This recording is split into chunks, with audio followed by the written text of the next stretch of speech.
Good morning বন্ধুরা, সবার কি অবস্থা, কেমন আছো সবাই? আশা করছি সবাই ভালো আছো, সুস্থ আছো।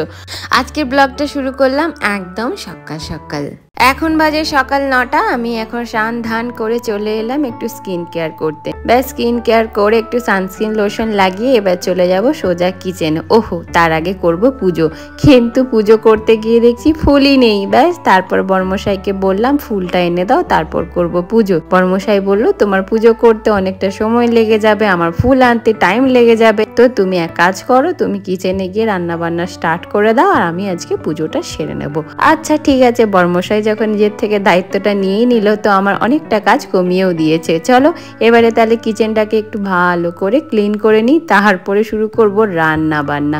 সকালের ব্রেকফাস্ট সুন্দরভাবে করে নিয়েছি, ছেলেকেও খাইয়ে দিয়েছি, অনেকটা ফ্রি টাইমও রয়েছে। এবারে মন দিয়ে দুপুরের রান্নাগুলো সুন্দর করে সেরে নেব। তো আজকে দুপুরের মেনুতে রয়েছে দুটো আইটেম, যা দিয়ে করব জমিয়ে দুপুরের খাওয়া দাওয়া। চলো এবারে দেখো, কচুর লতিগুলোকে কালকে সন্ধেবেলা আমি সুন্দর করে ছাড়িয়েই রেখেছিলাম, কারণ জানো কচুর লতি ছাড়াতে কিন্তু অনেকটা সময় যায়। এই জন্যই তো আগের দিন সন্ধেবেলাতেই আমি বসে বসে কচুর লতিগুলোকে সময় নিয়ে ছাড়িয়ে নিয়েছি। তারপরের দিন এই যে রান্না করছি। যে কাজগুলো বেশি সময় লাগে সেগুলো যদি তুমি আগের দিন থেকে একটু একটু করে রাখো না, দেখবে তারপরের দিন কাজগুলো অনেকটাই কমে যায়। তার মধ্যে যেমন কচুর লতি খেতে ভালো লাগে, কিন্তু এই যে ছাড়িয়ে রান্না করে খেতে কিন্তু বেশ সময় যায়, সেই কারণে কিন্তু বিরক্তও লাগে। আর আমি যাতে বিরক্ত না হই, তাই আগের দিন থেকে সমস্ত ব্যবস্থাপনাগুলি করেই রাখি। কচুলতিগুলো সেদ্ধ হতে হতে এদিকে মাছের মধ্যে নুন হলুদগুলো মাখিয়ে রাখি। নুনগুলো মাছের মধ্যে ঢুকলে ভাজতেও কিন্তু বেশ সুবিধে হবে।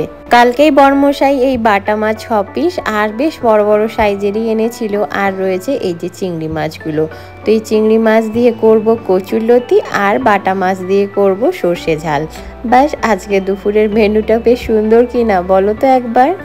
ব্যাস এই একটা বড় কাজ, মাছের মধ্যে নুন হলুদ মাখানো হয়ে গেছে সুন্দরভাবে। এবার এটাকে সাইড করে রেখে দিই। আর এদিকে কচুরলতিগুলো হাফ সেদ্ধ হয়ে গেছে, এবার এটাকে ঝুড়ির মধ্যে সুন্দরভাবে জল ঝরিয়ে নিই।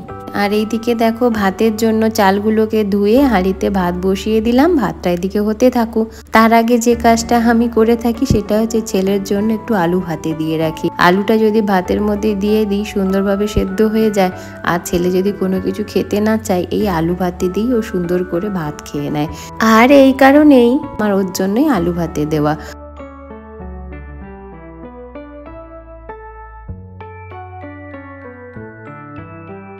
কড়াই গরম হতেই অল্প করে সর্ষের তেল দিয়ে এবারে মাছগুলোকে আস্তে আস্তে ঢেকে ঢেকে ভেজে নেব। আর তার ঠিক মাঝে মাঝেই এই যে টুকটুক করে সমস্ত মশলাপাতিগুলো আমি করে নেব। তার মধ্যে এই যে একটা বড় সাইজের পেঁয়াজ কেটে নিচ্ছি, একটা টমেটো কেটে নিচ্ছি। বাটা মাছটা যেহেতু রান্না করব, তাই ওটার জন্য অল্প করে একটু মশলা করে নিচ্ছি।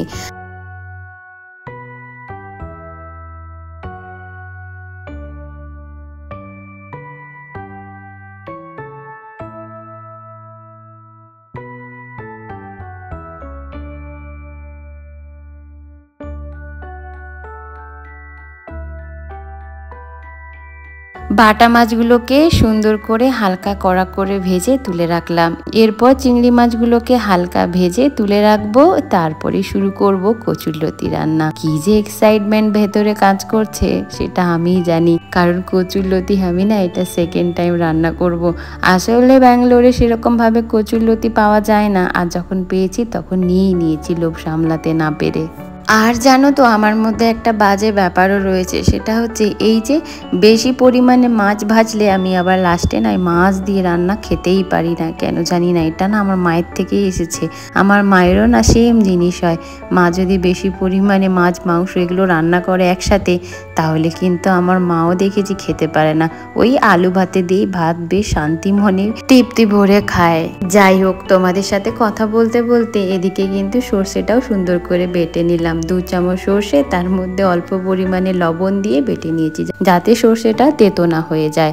এবারে চলো কচুরলতিটা রান্না করে ফেলি। ওই যে চিংড়ি মাছ ভাজার পরে যেটুকু অংশ তেল বেঁচেছিল তার মধ্যে আর একটু সর্ষের তেল অ্যাড করে এবারে বাকি রান্নাটুকু সেরে নেব। এই যেমন ধরো এই তেলে একটু অল্প করে কালো জিরে দিয়ে দিলাম, আর 3টে চেরা কাঁচা লঙ্কা, আর দিয়েছি রসুন ফোড়ন বেশ কিছুটা পরিমাণে। আর আমি এই কচুরলতি রান্না করতে গেলে অল্প একটু পেঁয়াজ কুচিও দিয়ে দিই। ব্যাস পেঁয়াজ কুচি দিয়ে বেশ সুন্দর করে একটু ভাজা ভাজা করে নিয়ে দিয়ে দিলাম সেদ্ধ কচুরলতি। তারপরে আর একটু নাড়াচাড়া করে ওপর থেকে দিয়ে দিলাম সর্ষে বাটা অল্প সামান্য পরিমাণে, আর দিয়ে দিলাম চিংড়ি মাছ। এবারে একসাথে মিলিয়ে মিশিয়ে হালকা একটু মিষ্টির জন্য দিয়ে দিলাম জাগরি পাউডার, কারণ আমরা চিনি বেশি খাই না, সেই কারণে আমি জাগরি পাউডারটাই বেশি ইউজ করি। সর্ষের কাঁচা গন্ধটা চলে গেলেই এবার নামিয়ে নেব। বেশি আবার নাড়াচাড়া করলে কচুরলতির ডাঁটাগুলো আর ডাঁটা দেখা যাবে না, পুরো মিলিয়ে মিশিয়ে একদম ভর্তা হয়ে যাবে। তাই ভর্তা হওয়ার আগেই আমি নামিয়ে নিলাম। ব্যাস হয়ে গেল আমার আজকের কচুরলতি। এবারে চলে যাব নেক্সট স্টেপে, সেটা হচ্ছে আমার বাটা মাছের সর্ষে ঝাল। আহা কি স্বাদ! আমি রান্নাবাটি করতে এতটাই পছন্দ করি না, পুরো ডান্স করতে করতে আমি রান্নাবাটি করি জানো। আমার দারুণ লাগে রান্না করতে, কেন জানি না, অনেক মজা পাই এই বাটা মাছের সর্ষে ঝাল রান্না করতে। যেমন ধরো সর্ষের তেল দিয়েছি, প্রথমে গরম তেলে দিয়ে দিলাম ফোড়নে কালো জিরে, তার সাথে পেঁয়াজ ফোড়ন, ব্যাস আর কি, কাঁচা লঙ্কা ফোড়নও দিয়ে দিয়েছি, টমেটো দিয়েছি, পেঁয়াজ দিয়েছি, সমস্তটাকে সুন্দরভাবে হালকা ভাজা ভাজা করে দিয়ে দিলাম সর্ষে বাটার জল। ব্যাস সর্ষে বাটাটা ফুটে উঠলেই দিয়ে দেবো ভাজা মাছগুলি। মাছগুলো নরম হয়ে এলেই নামিয়ে নেব। ব্যাস হয়ে গেল সর্ষে বাটা মাছ। তার আগে কিন্তু নুনটা ঠিকঠাক পরিমাণে থাকতে হবে। নুনটা যদি কম লাগে আমার মতন ঠিক নুন দিয়ে দাও সুন্দর করে। ব্যাস মাছের মধ্যে নুনটা ঠিকঠাক থাকলে দেখবে খেতে কিন্তু ভীষণ সুন্দর হয়। হয়ে গেছে আমার সর্ষে বাটা মাছ। এবারে আমি গরম গরম নামিয়ে চলে যাবো ডাইনিং টেবিলে, কারণ সবাই অপেক্ষা করছে। এই সর্ষে বাটার মাছ না গেলে টেবিলে খেতেই বসতে পারবে না। তাই চলো ঝটপট করে বসে পড়ি সবাই কিন্তু এই সুস্বাদু আহার করতে দুপুর বেলায়। এবার তোমরাও এসে কমেন্ট বক্সে জানাও তো তোমরা আজকে দুপুরে কে কি আহার করলে, আর আজকের এই ব্লগটা তোমাদের কেমন লাগলো সেটাও কিন্তু অবশ্যই জানাতে ভুলো না। চলো আজ তাহলে এই পর্যন্ত, দেখা হবে নেক্সট আরেকটি নতুন ব্লগের সাথে। ততক্ষণ তোমরা ভালো থেকো, সুস্থ থেকো, সাবধানে থেকো। Tata, bye bye.